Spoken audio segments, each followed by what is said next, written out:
What if kung sumakay ka ng eroplano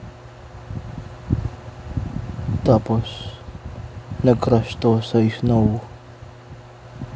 Hindi makita ng piloto kung saan siya lalanding kasi natatabunan to ng snow, ng malakas na hangin at malakas na ulan. What if kung bumagsak ang eroplano at kayo na lang ng mga natira? Nag-crash ang eroplano at ikaw na lang ang natitira at may ilan pang natitira. Ano ang gagawin mo? Kakainin mo ba ang bawat isa o titiisin na lang ang gutom hanggang sa mawala ka na? Iinumin mo ba ang ihi mo?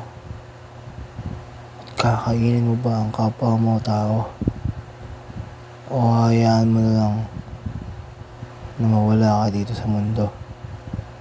What if kung mangyari yun talaga sa iyong buhay?